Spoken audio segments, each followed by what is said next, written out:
अखन अहाँ सब सुनि रहल छी मैथिली एक्सप्रेस की शानदार प्रस्तुति।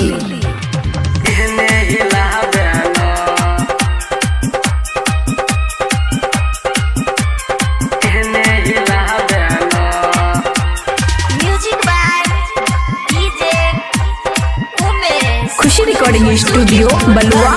एने हिलावेने गछौरिया एने हिलावेने, एने हिलावेने गछौरिया एने हिलावेने।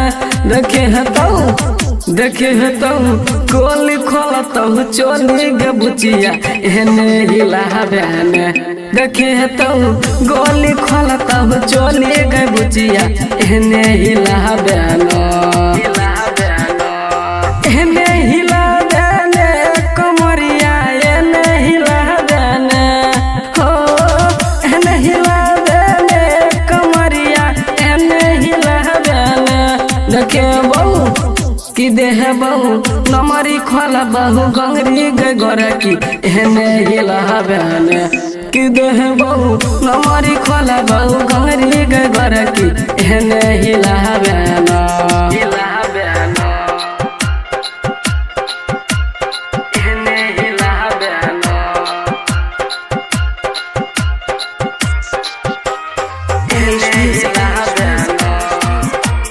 खुशी रिकॉर्डिंग स्टूडियो बलुआ।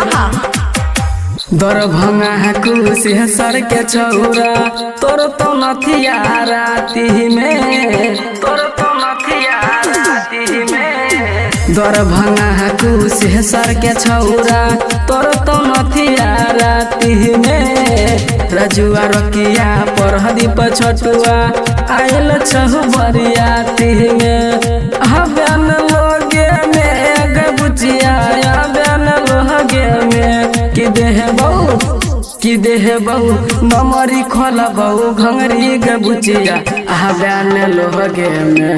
कि देह बहु नमरी खोला बहु घंगरी गे छौरिया हबन लोगे में। खुशी रिकॉर्डिंग स्टूडियो बलुआ।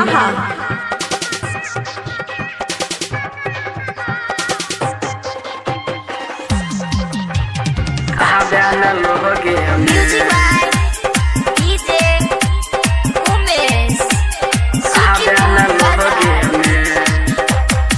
छोटका छोटका छौरा सभे मजा लै छौराती में, मजा लै छौराती में।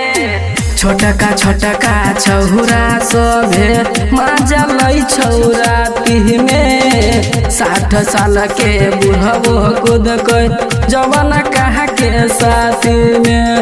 एने तू आबेने गछौरिया एने तू आबेने। चंदनमा एहलो मूड बना के गे बुचिया एहने तू हबेने। चंदनमा एहलो मूड बना के गे छौरिया एहने तू हबेने। एहने हिलावेने गे छौरिया एहने हिलावेने, एहने हिलावेने गे छौरिया एहने हिलावेने। देखे हतौ गोली खोलतौ चोली गे बुचिया एहने हिलावेने। देखे हतौ गोली खोलतौ चोली गे बुचिया एहने हिलावेने। उमेश म्यूजिक।